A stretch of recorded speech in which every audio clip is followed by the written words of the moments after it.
So hey guys, welcome back to another episode of Real Talks. I'm your host like always, Brady Carducci, and today on the show, I have the pleasure of talking with a Toronto-based YouTuber, actor, comedian. His comedic skits and parodies have garnered him more than 163,000 YouTube subscribers and over 22.5 million views to date.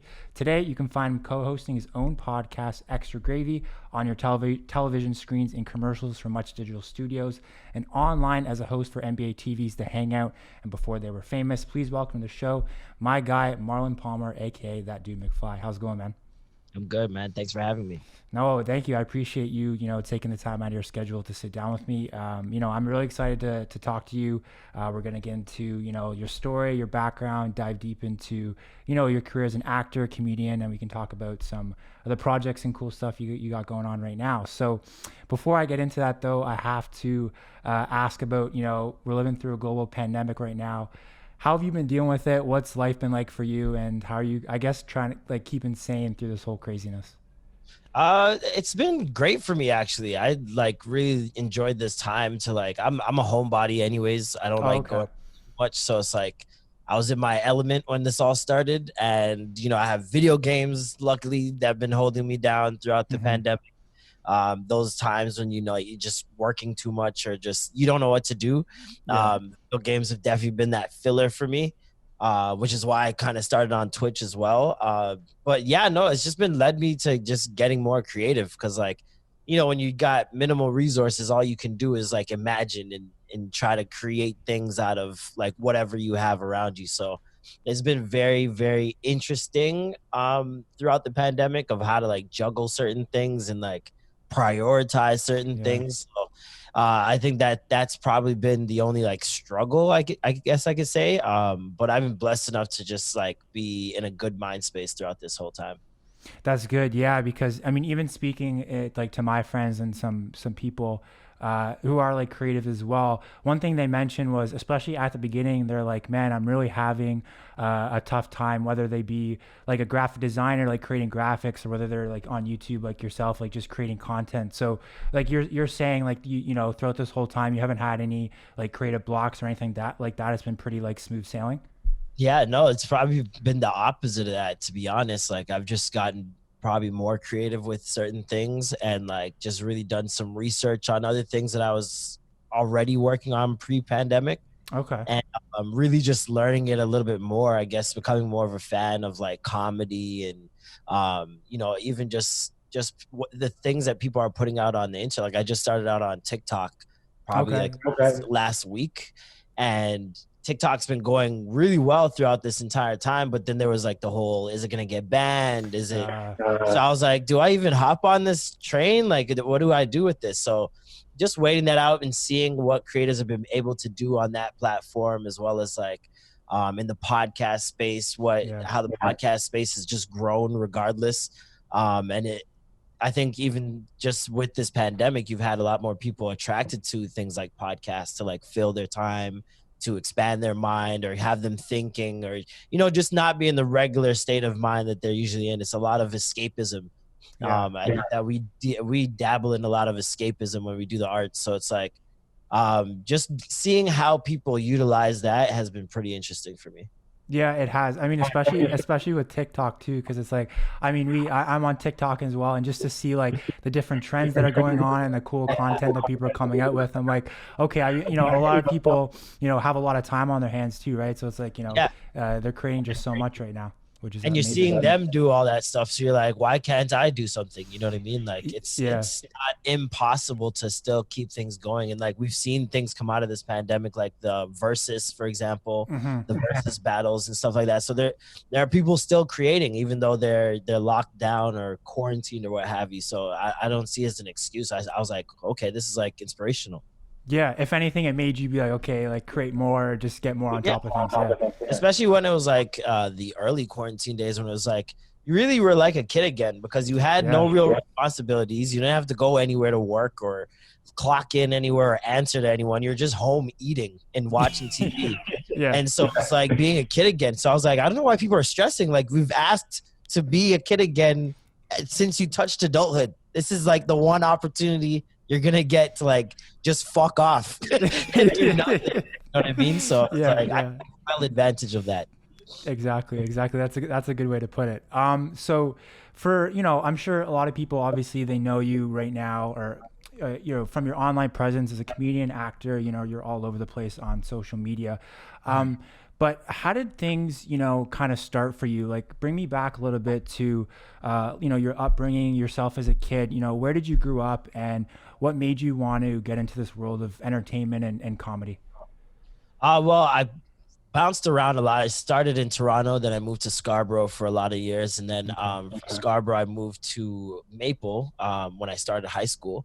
And yeah, just like I just always loved attention. I was always that kid, especially because I was like super skinny. I was super small, but I had a big mouth. I had like a Napoleon complex, so, and everybody would be like, "Oh, your mouth's gonna get you in trouble one day," and yada yada yada. Yeah. And so I was just always that kid, just trying to get attention because I was so like just tiny, right? And yeah, that transferred just into my adult years. Still yearning for attention, and especially because also I have a lot of siblings, so it's like, oh no way, okay. Yeah, attention in the house is also one of those things. Like, yeah, being funny will get you that. You know what I mean? I just noticed that being funny got you into a lot of doors, and I liked being funny. It was a joy for me to see other people laughing. And so when I think I was 09, a friend of mine was entering the VJ Search at MuchMusic, and I had no idea anything about it. I didn't know about the previous years or anything like that. And he's just like, "Oh, just do it with me. I don't want to do it by myself." I'm like, "All right, cool." So we both entered it. We both made it to a round of 16, and we both made it all the way to the final four. Basically, the final four is like 5 days live television that you have to host, much on demand. So we did that. Yeah, it was terrifying. Yeah. Did that. And yeah, especially because then I had absolutely no experience with any of that stuff. The first time I had been in front of a camera and did anything was literally the audition tape that I sent in. Wow. So that was it's like doing anything on camera. And then to make it all the way to the finale, I was like, this is a lot. And I lost in the finale. I came in second to Liz Trinier. And there, I gained this big following on social media from being on TV for those 5 days. And like a lot of people, you have the people voting for you, the team Liz, team Marlon, all that stuff. And so I had a lot of people that were now paying attention to me. And I didn't know where to go next or what to do next. And I had made a YouTube video of just like doing the cooking dance, I think. Like little like the little bee. I did like one of those videos. Like I was drunk in a hotel. It was my friend's birthday, and I was just sitting at a chair, and I just did that, and it went like, I think it was like 50,000 views or something like that. I'm like, why are people? I was like, okay. Yeah. And then from there, I made just a bunch of different videos. Me and my boy made a video about putting on makeup bad. So like we just took girls' makeup and we just made jokes out of putting it on, like, and not knowing how to as straight guys. Yeah. And, my next video after that was masturbation video. Oh, wow. Okay. That's a topic. Jeez. We were just talking. We literally just covered everything, no pun intended, about masturbation. And it went to World Star at the time, which was like a big platform. And once they picked it up, it went viral. And like, I just started doing YouTube videos from that. And I was just like, oh, this is fun. Like, I'm getting it. This is the attention I wanted. Like, I'm getting it now. Yeah. That's crazy. I mean, well, even in getting a video on WorldStar, like you think about where WorldStar was at back in the day. If you were on WorldStar, it was like a big deal. You're guaranteed at least like 100,000 views if you're on that platform, which is crazy. Yeah, definitely. That was the TikTok of its time for sure. Yeah, literally. But yeah, so you made a point earlier that I want to go back to about like when you were in school, you were always that person who was like, kind of like the class clown and stuff like that. But it's just funny because it's like I got a little flashback to when I was in school. Now I wasn't the class clown, but it's like, on report cards, that person in class who's always like, making jokes or, making other kids laugh. They'd be like, oh, like he needs to like be quiet. He just needs to like do his work. So I feel like, not to say like school like boxes you in, but it's like I feel like if you're like as a teacher, or either being one of those kids where it's like you're being told, oh, like I'm naturally this way and I'm told not to be that way. so many kids like will go through that, and it's only later on to, you know, when they're down their career path that you realize, oh wow, like, you know, that kid who was a class clown, he really had a talent to be a comedian or an actor. So I mean, when you were, I guess I wouldn't say being shunned, or you know, when you're going through those experiences, did you really like take it to heart, or were you more so, hey, you know what, like, you know, watch me in 5-10 years, like, you know, I'm gonna take my comedic talent and really make something of myself, or were you just trying to, you know, kind of figure things out as you went along? Oh yeah, it was always like a defiant thing. Like, you guys don't Mm-hmm. know what you're talking about. I'm not an idiot. I know what I'm doing. I know I don't. It was like, I think at a very young age, I saw through these, like, the rules at school. Yeah. It started when they would like try to scare you going into like the bigger grade, like, oh, they're not gonna put up with this in this grade, and then they put up with it in that grade, and I was just like, they're lying. It Yeah, doesn't what's even going matter on? anymore. Like, it doesn't even matter anymore, and you can't fail me for talking. Like, that doesn't even Yeah. make sense. So at the end of the day, if I got my work done and my projects or whatever, I was just like, I'm gonna say and do whatever I want. And especially with the teachers that really hated it, I would like put my signature on tests and uh shit, and like, you should keep that, and like do that, all that little cheeky shit. yeah. And yeah, it was just like, I think I recognized that being able to talk was a skill when I was younger, Mm. because I noticed that so many kids either couldn't speak up, or when they did, they said the wrong things. And it was just like, if I'm able to say things and consistently make people laugh, I think there's something there. Like, I don't Oh, think that that's 100%. I'm like, I don't think that that's just an accident. I don't see everybody in my class doing this. Mm-hmm. And I'm the only one getting in trouble for it. So it's like, I think if I'm getting, especially if I was getting in trouble for it, if I got in trouble for it, I was like, oh, that was a good one. Yeah. Like, Give yourself you know a what I pat mean? on the back. Yeah, yeah. Yeah, if I didn't get in trouble for it, it was just like, I could do better. Yeah, exactly. I can amp it up. Yeah. Yeah, definitely. That's funny. Speaking of just like developing your skills, just as a comedian actor, because it's like there's no school, there's no like course to like teach you how to be a comedian. So in those early days, like what were you doing to, like, you know, I guess develop your skills and kind of test content out to see what people like and what people don't like? Well, I grew up on Fresh Prince, so that was just like, well, I mean, it was my DNA. Like, I thought I was Will Smith when I was a kid. Like, Yeah. I just thought I wanted to be him so bad that I just pretended I was him, like, all the time. So that just became a part of my personality growing up. And then on top of that, I always loved stand-up. Like, even as a kid, if I didn't understand what they were saying, if people were laughing, I'd start laughing with them. It was just like, I just loved that whole format of someone being on stage and just talking and everyone's laughing. And I'm like, and my family's laughing. I'm like, they're not even in the same room and they're laughing like they're there. So I'm like, this is crazy.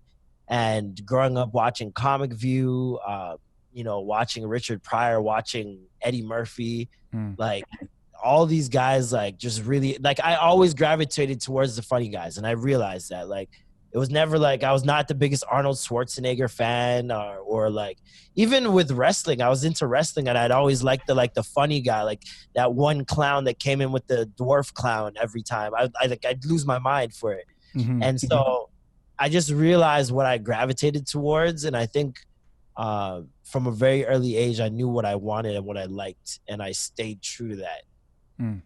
I like that. Yeah. And yeah, that's also a good point right there. Cause it's like you said, you stay true to what you liked and who you are, because I feel like not everybody, but some people can go down the path of, like, you know, they see that maybe what someone else has done and they've been successful at that. And they say, oh man, I need to alter what I'm doing in order to get their type of success. But at the end of the day, you know, you're a perfect example. You just stuck in your lane. And now, you know, you're able to, you know, you've reached a level where it's like, okay, you know what, I've had some success and people are, you know, connecting with the type of content you're putting out. You mentioned stand up. Early on, did you do stand up like in front of audiences and stuff, or was it more so you just watching? I just did stand up for the first time 2012, I think it was the first time I did stand up. I was terrified. It was horrible. I can imagine. Yeah. And yeah, after that, it was a terrifying experience. I never did it again for like 3 years. Okay.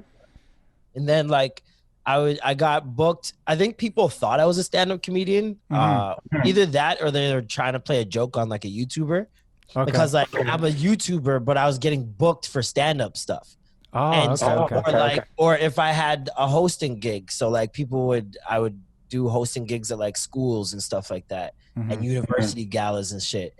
And they would be like, yeah, if you could do like a 15-minute bit here. And I'm just like, what am I supposed to say there? What are you expecting of me? Yeah, yeah. And so like I got kind of thrust into those situations. I remember one event I thought I was hosting. It turns out it was a full-on stand-up comedy show with Tricks the comedian and a bunch of different other comedians that were like, that's what they do.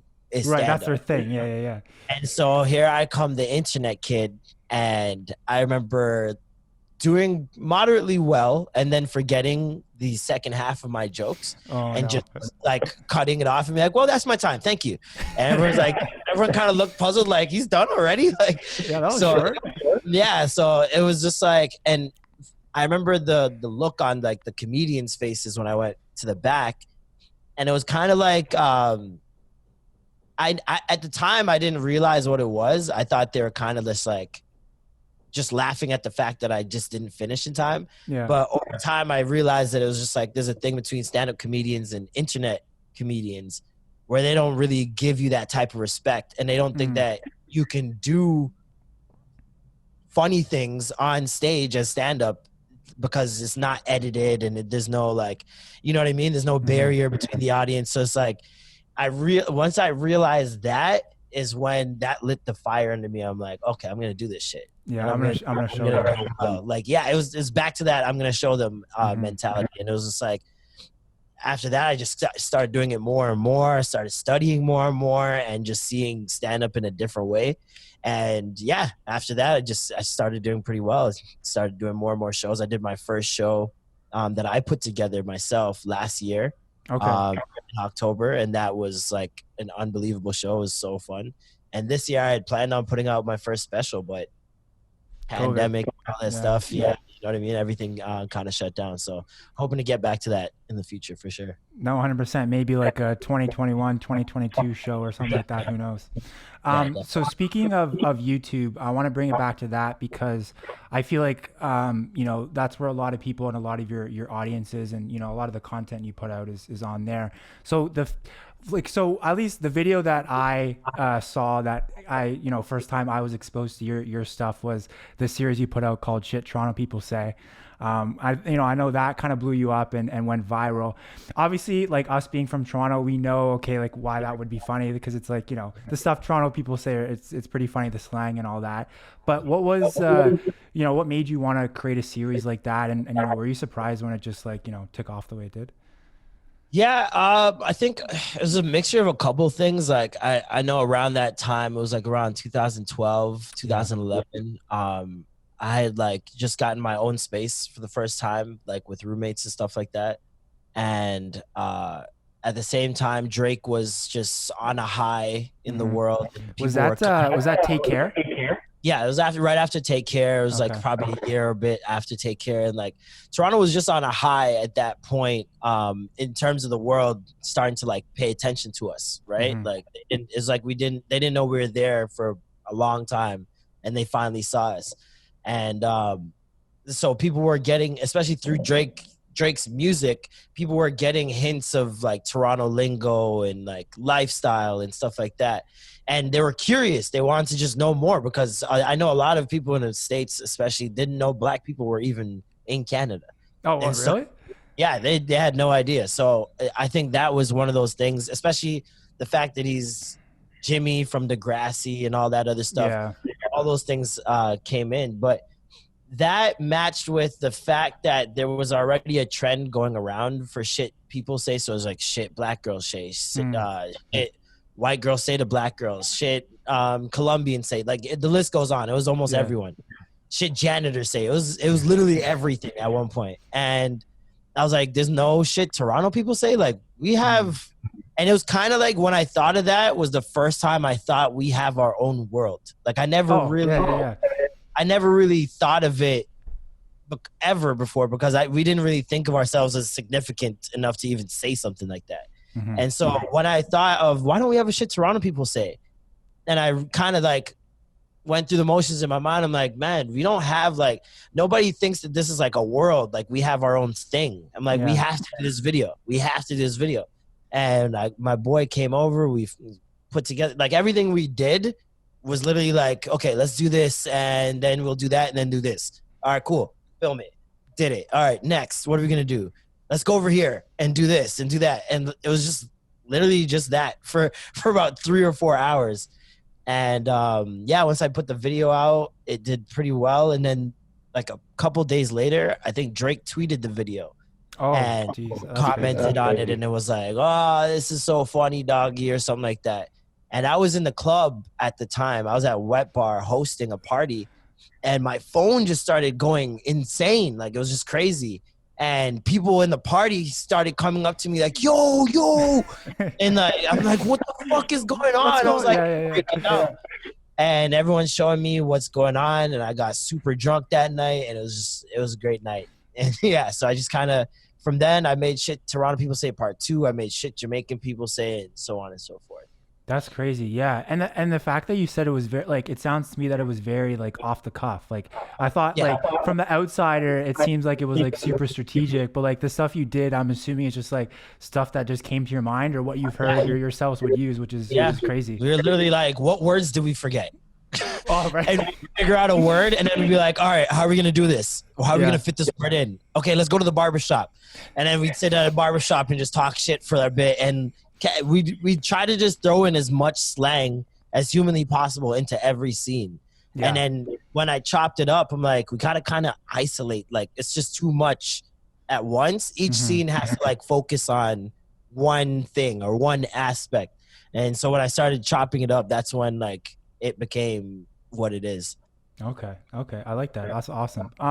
So I guess on the topic of viral videos, I mean, it's not just that video, but a lot of your content has gone viral throughout the course of your career. So when your creative approach, so when you're, thinking of ideas or putting content out there, are you like, is there a certain formula or secret sauce that's like, okay, if I do this, this video is guaranteed to go viral? Or are you more so like focused on, okay, what do I want to put out? And then what's something that my audience is going to connect with at the end of the day? Like, how do you approach this? Well, there's no, especially with virality, like there's certain things you can do. Okay. I find the things that you can do are very hacky. And only certain types of people do those things. And so I've never really enjoyed that type of comedy. I think it's cheap. It's very it's easy. Cookie like cutter, if I get a flamethrower, I know I can go viral tomorrow. Like it's just not hard. You know what I mean? But pull a Elon Musk.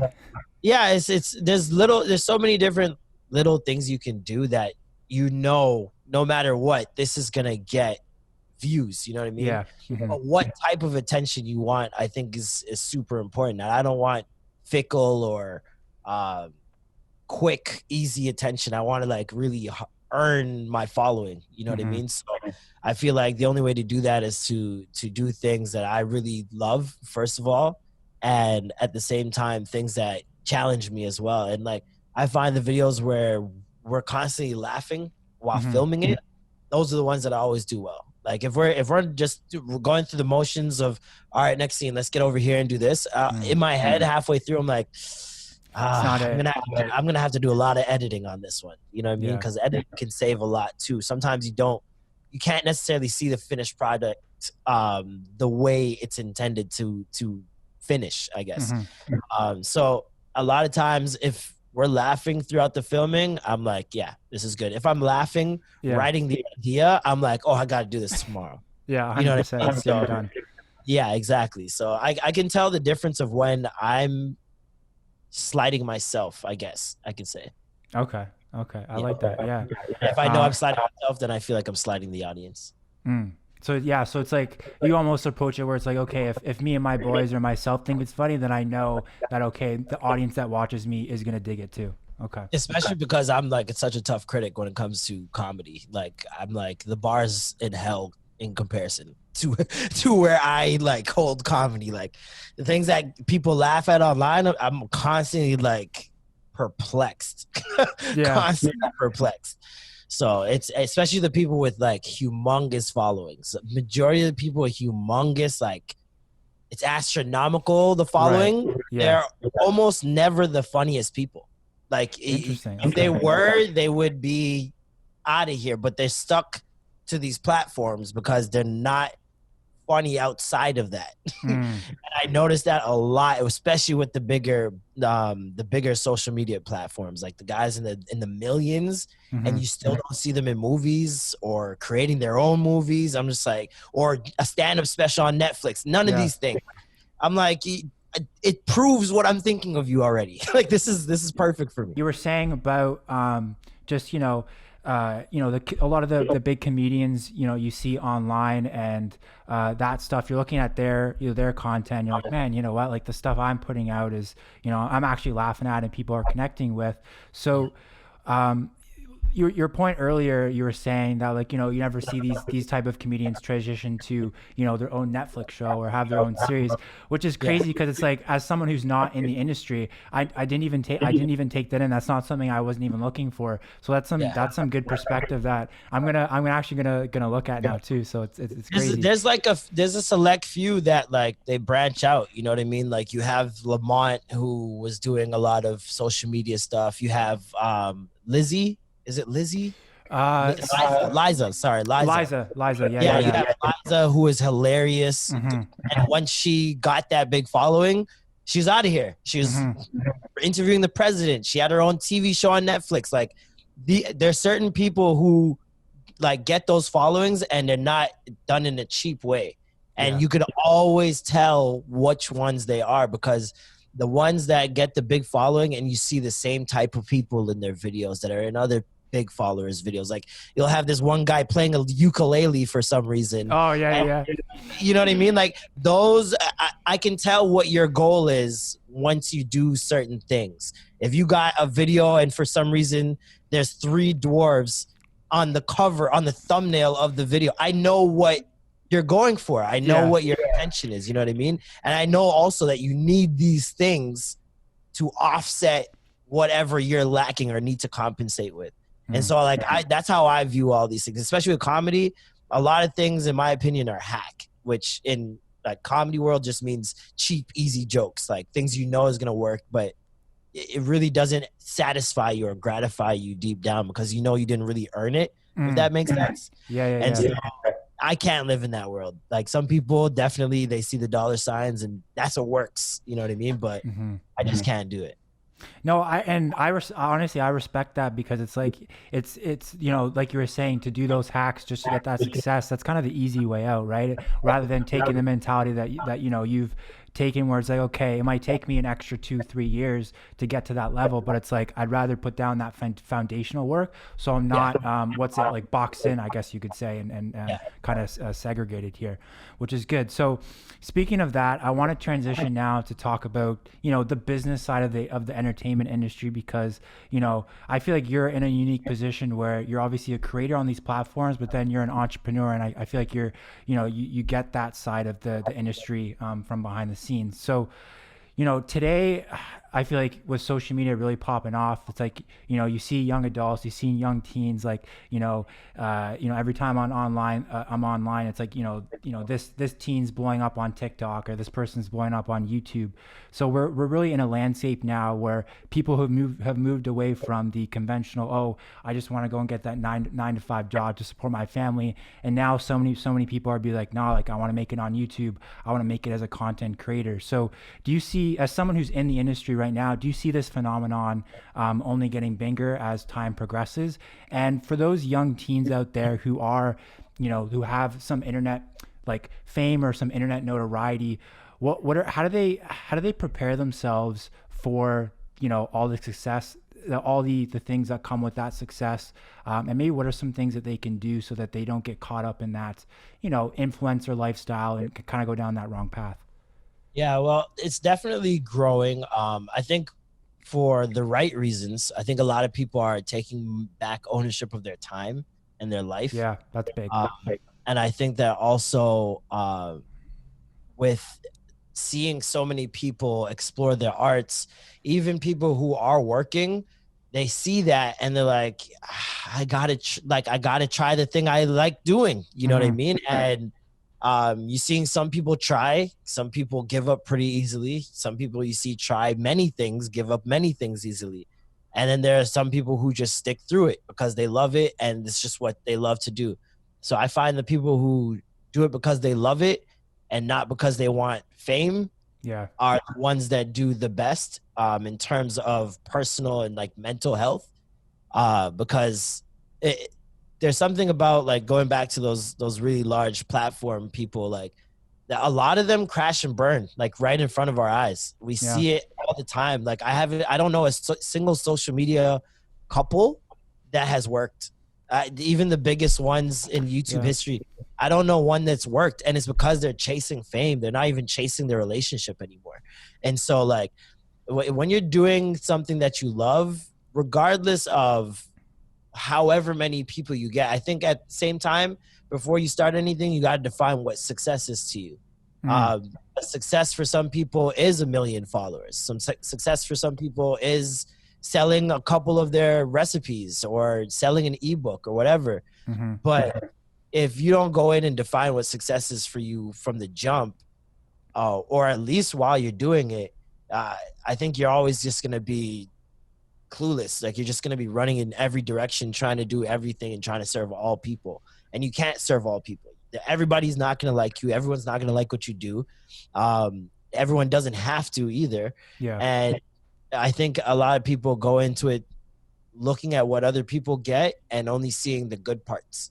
So like they're only seeing the brand deals. They're only seeing the red carpet invites, but they're not seeing the people calling out insecurities in their comment section. They're not seeing people sending death threats in their inboxes, or people trying to get them to save them from killing themselves. Like these are things that you get a lot. Like I've gotten an enormous amount of suicide like threats and can you help me right now? And like you don't know what I'm going through. You know what I mean? Like not to say anything you're going through is worse or better, but you don't know what this person's going through. But these people have to deal with that on that end all the time, especially in terms of like charitable. Like if people think you're rich, I can't imagine. No, I've made sure to make everyone know I'm not. I've made that throughout my career. Don't ask me for shit. So I can't imagine the people who are out here flexing Range Rovers and money giveaways and PS5. I can't imagine their DMs with people saying, I'm late on rent. Could you send me 1,000? Or like, there's a lot of weight that gets thrown onto you as an influencer that you don't really talk about because it's other people's shit. You know what I mean? And you still have to go. Like I have to go through my whole day knowing someone might be killing themselves right now because I didn't respond quick enough to a message. You know what I mean? So like I want to just key on that point. So how do you, so having people message you that type of like life or death information and you're sitting there, it comes on your phone or your computer. Like how do you mentally deal with that? Like is there like a weight on your shoulder? Do you feel responsible? Like how do you deal with that? Because that's not really a normal occurrence, especially getting that in volumes. Yeah, it's like I just try to treat every case like case by case. Like whenever people send something to me, I'm like, okay, do I respond to this? Am I in a mental state to respond to this? Is this an attention grab? Is this like because there's times where you'll say that and then someone will veer off into conversation that had nothing to do with what they initially said. And it's like, did you just do this to just get me to talk to you in the DM? Like, so it's navigating all of that is just very sticky. It's also very like mentally draining if you got to think about that for the entire day or however long. And it's not one of those things also that you want to be like, yo, stop messaging me that you want to kill yourself, because you'll feel like an evil person. Like at the end of the day, we're human beings. If someone wants to kill themselves, I should really take that seriously, even if I don't know them, right? So it's it's a very confusing thing to deal with. And it's like, it's a large responsibility to throw at people that you don't know. No, 100%. Yeah. Like I'm just like racking through my brain right now. If I got one of those messages, like how I would deal with it. It's a daunting task for sure. So, I mean, when you get yourself in these situations, like who are some people that you go to like maybe get their opinion? Do you have anyone in particular that you talk to about this stuff? Like in terms of no, do you just kind of deal with it yourself? Kind of deal with it myself. Yeah. Okay. I don't want to put that on someone else on top of it. So I'm like, I just deal with it myself. I'm like, honestly, I don't want to, like, especially because it's not my business in the first place. I'm like, I'm really want to share this person's business with someone else, and they might know someone. It's just like, it's a lot. So I just try to deal with it myself for the most part. That's true. Yeah, no, that's a good approach, and it'll save you a lot of, I guess, like, you know, the confidentiality with those type of messages is definitely important. So, you know, I mentioned earlier kind of your duality here about you being a creative and an entrepreneur. You know, you've been in this industry for, you know, years right now, up to this point. What is in your eyes, what does it really take, you know, to make it in this industry? Because I think it's pretty unique in a sense where, you know, you can be the most popular person on the internet 1 second, and then 2 days from now, you know, you could be gone, replaced by someone who's, you know, the new hot thing in the moment. So mentally, how do you deal with that? And what are some of the qualities that you've seen, you know, that someone needs to have in order to make it in the industry long term? Well, first of all, you need to make sure you have no Twitter past 2018. Okay. I think that's one key these days. These old tweets are really getting people. Yeah. I think you definitely need to be consistent. I think that's the number one thing, because even if you're not putting out something that's amazing, as long as you're still putting things out, I think that helps. Okay. For sure. And let's see, being consistent. Does having a good team help? Yeah, definitely having a good team definitely helps. But like, it's tough because there are times where like you'll just grow as a person and want to switch things up, and your audience will not necessarily be with you for that. A lot of times people come to you for a certain thing, and when you're not providing that thing anymore, then they're like, why am I even here? I don't know if I want that from you. You know what I mean? So I find even myself, like, I think I was on TikTok the other day, and there was a guy who made this video. It was like a funny singing video. And so I was like, oh, let me go look for, he's got to have some more. Right. Not one, right? I clicked off his page so quickly, and I'm just like, that's what people do to me. Yeah. I'm like, that's what people do to me, because especially if you came to my page, first thing you saw was shit you're making people say. If you now hear me speaking Toronto slang nonstop in another video, you're gonna be like, I thought you were the patois guy. I thought you were the Jamaican guy. Like, I don't want this. You know what I mean? So it's very tough to gauge what keeps you in the game, because there's so many things that are out of your control that will take you out of it, if that makes sense. So it's very tough to say what keeps you in the game, but definitely consistency, teamwork. If you have a good team behind you and people who are pushing you and holding you accountable as well, I think those are like two major factors. No, 100%. And back to that, like, you know, that clicking off point. Does that, I mean, I'm just trying to think of a way, like, does that, to maybe avoid that, or to have people maybe just stay on your page longer, do you try and like diversify? Is that something that like you realize, oh, okay, maybe diversification can work, or are you taking another approach? What do you mean in terms of like content? Like, sorry, that's what I mean. Yeah, in terms of content. So it's like, oh, okay, well, you know, if someone likes me for this, I also have this type of content that might be able to keep someone on my page as well, instead of clicking off. For the most part, I think I just follow the framework of what's happening on social media, and then I do whatever I want inside that framework. So like, at the end of the day, you still got to know what the market is, what's working and what's not, right? But I don't think you have to necessarily emulate everything you see, and especially the things you see that work. I think that takes away from your authenticity, and like I feel like the audience could read into it. And for me, I kind of like just go with the framework of whatever the trend is at the time, but I'll make it me. And like, I won't really think of anybody else's thoughts of what I'm doing outside of this is the framework. So like, for example, shit Toronto people say. I knew shit some people say was a thing. Am I gonna do like shit guys say to girls? Like, no, you know what I mean? Like, I'm gonna do it my own way. And I'm not really gonna look for what other people want for that, because I feel like that's why they're coming to me, because they want it my way, not their way. You know what I mean? 100%. No, I like that. So I don't know if you've read the book Outliers by Malcolm Gladwell, but in there he has a theory that in order to master a skill, you got to put in, I think he was saying something around 10,000 hours of consistent practice at your craft. So at this point in your career, how are you continually, motivating yourself to, put in those hours when, you've already accomplished so much? Like what's motivating you now? My bank account for the most part, that Okay. motivates me deeply. That'll be motivating for sure. Yeah. Yeah, it's very my checkings account definitely motivates me. Other than that, just like I think it's so I do everything like I purposely do things and monetize things that I do anyways. So Okay. like Okay. so like being the funny guy or the entertaining guy, like I monetize that. So like I don't really have to think anymore because it's just me. I'm just doing it. I love to talk. Started a podcast, 2 podcasts. So like I monetized that.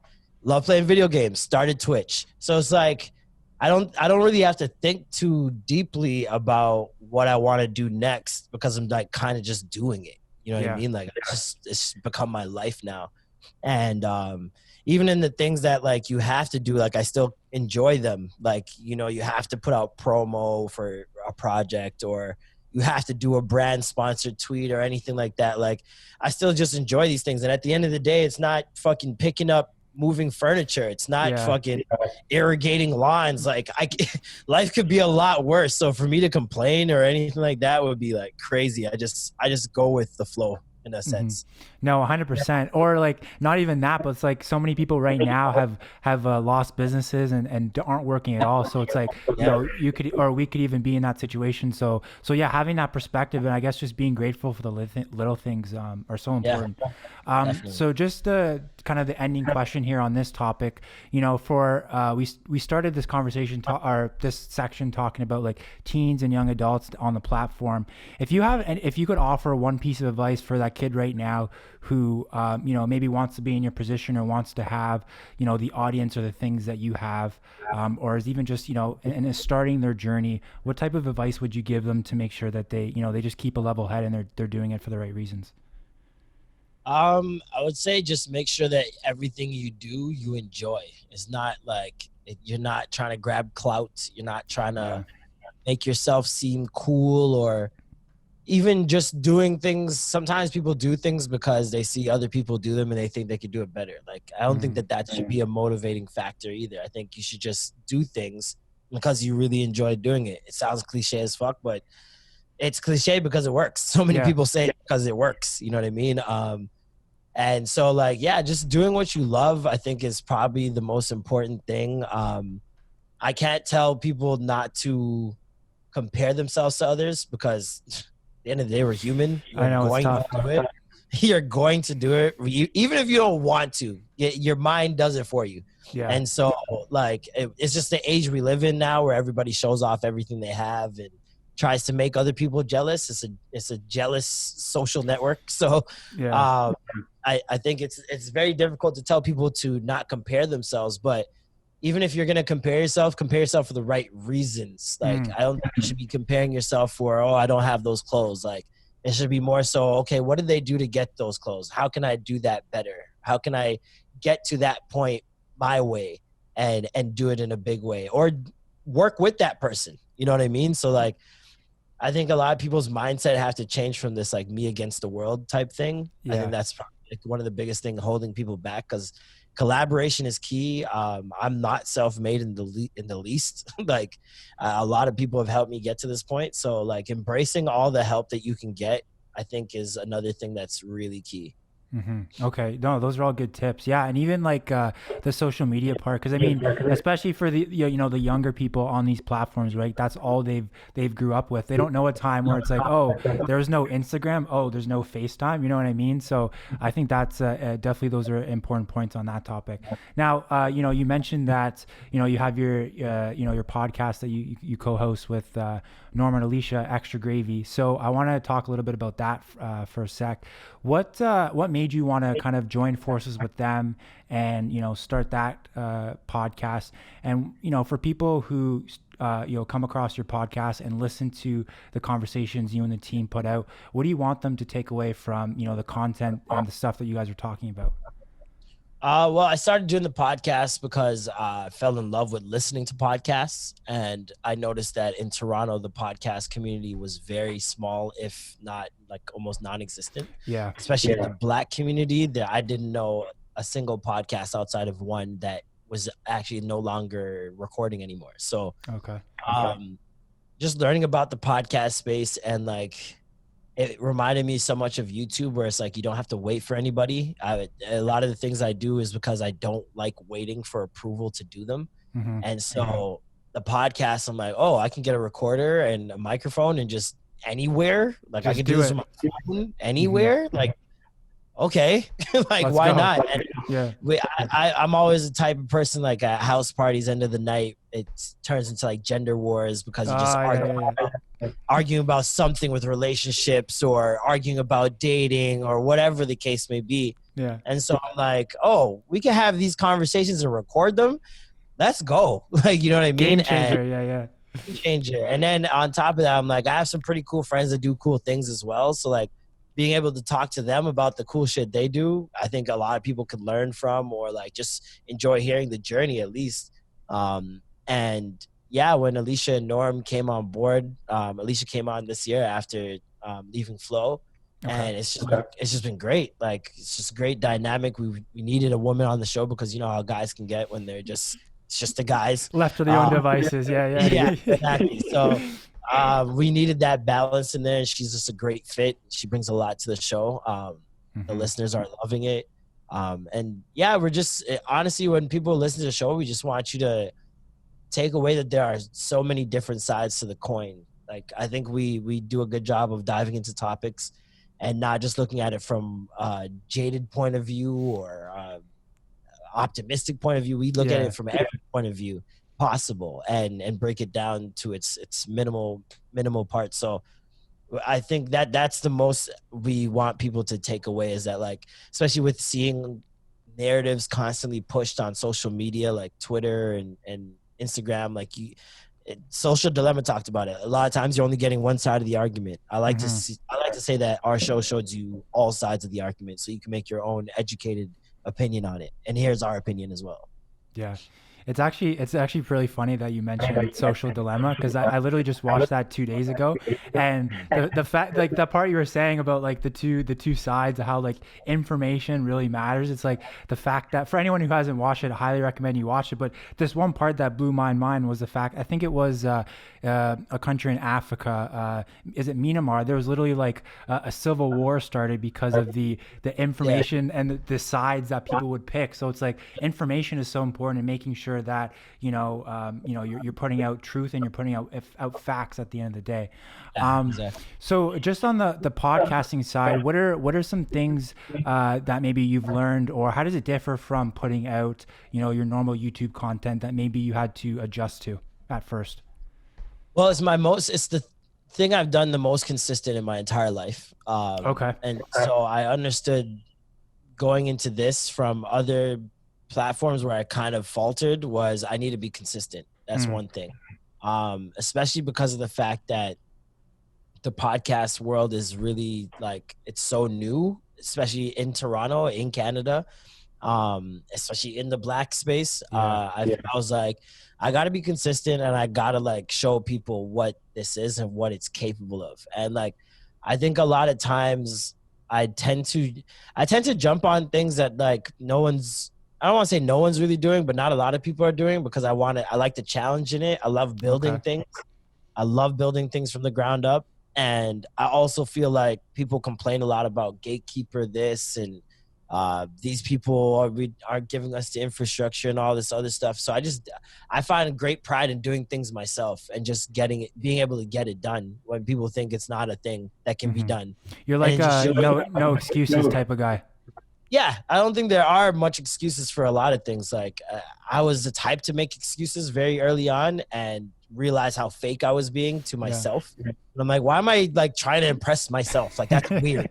So it was like, I don't see many excuses. And if I don't see them as excuses. I see them as fear. I see them as excuses, but excuses for myself, as opposed to excuses for why I can't do a thing. Okay. It's more so like, oh, you're making excuses because you're lazy. You're making excuses because you want to procrastinate. You're making excuses because you don't want to go outside and it's cold. Like, there's so many different things we can convince ourselves of in our minds, but at the end of the day, you could have done better. Yeah. So it's like, I never want to be the guy that's always thinking like, oh, you could have done this. Like, there are ideas I've written down that I've seen other people do and become rich. And I'm just like, see, if I had just done it, yeah, exactly. maybe I'm the rich one. You know what you're I mean? at nighttime, you're like, oh man, like shit, like what am I? You know, just go crazy. You have no idea. So it's like, at the end of the day, I'm like, I got to just do all the ideas in my mind. It's just that simple. And if there's got to be a way to do them. Yeah, and you know what, and that's like goes into the question or the equation of, you know, you don't want to live a life of regret. You want to just, you know, you got one life, so you got to do everything you can to get the most out of it. 100%. So the next thing I think I mentioned in the intro was you're on the show, or you started co-hosting the show before they were famous. Now that was big for me to see you on the show, because obviously, you know, I've followed your stuff, but I've also followed the type of content that Mike puts out. I'm a big fan of the show. So how did that opportunity come about, and how has that experience been for you so far doing that? Yeah, Mike hit me up last year at some point and really loved my videos and wanted me to come in and see if I was interested in working with them. Okay. And I went in there and we just like, he's like, oh, he gave me a script. He's like, okay, let's just try bang this out, see how you feel about it. Like, if it's something you enjoy, we can keep doing this. I was like, all right, cool. And so we did one video. I was like, this is dope. Like, it kind of reminded me of MuchMusic days. Right. And I love hosting. Like, it's very easy for me. And especially with a teleprompter, I'm like, this is crazy. Like, I have to usually memorize shit. Right. So it was dope, and it kind of took me out of my box too. Like, I wasn't really doing anything like that. And I take those opportunities as like signs from the universe sometimes, where it's like, okay, this is what you should be trying out. Like, if it feels good what I'm doing, and I'm just like, yeah, I should probably keep doing this. And so we started working together. There was a time where YouTube was like copywriting everything. Oh, really? Copyright striking everything. A lot of the investors had pulled out of YouTube. And so the money had just gone down significantly for all creators. And so I had to take some time off from the channel. But this year I came back and been working ever since. Nice. Okay. No, I like that. That's good. And it's just, I like the point that you made where it's like, you know, that show in particular helps you to kind of journey out of your box. Cause it's like when you do so many things, you know, people can't really, you know, oh, he's just a comedian, he's just an actor, which is good. Cause, you know, that just gives you so much longevity, you know, long term. Lastly, you know, I want to kind of get into, you know, 2021, you know, hopefully, I'm knocking on wood right now, this pandemic gets better and we're kind of all out of this COVID situation. With the amount of focus you've applied over the years to kind of get yourself to the point you are at today and all these opportunities that have come about, what's your mindset going into this new year? You know, and is there anything in particular you want to accomplish? Any projects you really want to put your foot down and say, you know what, I'm getting this done? Like what's the type of mindset you're going into this coming year? Yeah, just ramping everything up. I think every year I've done a great job of just elevating everything I do or adding to it. And so like I see, especially for my second podcast, the C Stand, that's kind of what I want to put a lot of energy into next year. Okay. Because we want to transform that TV and film podcast to like something pretty big. And be able to do some pretty cool things in the city for the ideas that we have. Also Extra Gravy, same thing. Like we're getting a lot of great opportunities right now. We just did a sponsorship, our first like major sponsorship with Foot Locker in October. And now Crevassier this month. So things are looking up for us in the podcast space. I have some other projects that I'm working on in gaming specifically. That I can't really talk about yet, but will be dope for the city, especially for Toronto. Outside of that, I want to start a board game league. Okay. Interesting. I want to start a board game league in the city. I think it would be really dope because I find that there's not a lot of things for people to enjoy in Toronto. Like, if that makes sense. Yeah. There's only so much things you can do until it starts getting repetitive. Yeah. And you start going to the same thing every year on this day, and it's very repetitive after a while. So like, I kind of wanted to put together a board game league to like shake things up. I love game nights. I know everybody loves fucking game nights. Me too. I'm a fan too. Yeah, and some people get really competitive, right? But that energy kind of just stays wherever that game night was, and then everybody just goes back to their lives. Right. I want that energy to continue for a couple months. Okay. You know what I mean? Okay. And I kind of want to do like an East versus West, have teams, kind of set it up like a real like NBA league type thing. I want to have refs, commentators, all that good stuff. So just working out the kinks of that. I already got the logo done. Okay, nice. Okay. So just working on that, trying to get the logistics of that, because especially with, COVID and all that stuff, it's definitely something that can't be done yet. Yeah. But when things open up, I'm definitely going to be putting a lot of energy into that as well. Okay, nice. I'm excited. That sounds really exciting. I'm going to keep my eye out for that when you start pushing it out. And I'll be, man, I don't know if there's going to be a form or something to sign up, but I'll definitely put my name down. I will send you the registration form. We're going to have teams of 5. Okay, awesome. Appreciate it. So for people out there who, they want to learn more about you, they want to check out the podcast, check out the channel, where's the best place for them to find you at? You can find me on social media at @ThatDudeMcfly on almost everything. I just started on TikTok. You can follow me at the Marlon Palmer. Podcast, Extra Gravy Show. We do it every Wednesday. We talk pop culture and speak to creatives as well. And on Saturdays, I drop the C stand, which is the concession stand. We talk TV and film with my boy Gabe. We just started that about a month and a half ago. We've been doing really well. We have about 10, 11 episodes out so far. So if you guys want to check those out, talk about Queen's Gambit. We talked about Game of Thrones. We've talked about we cover a lot. And we talk about especially new movies being announced and certain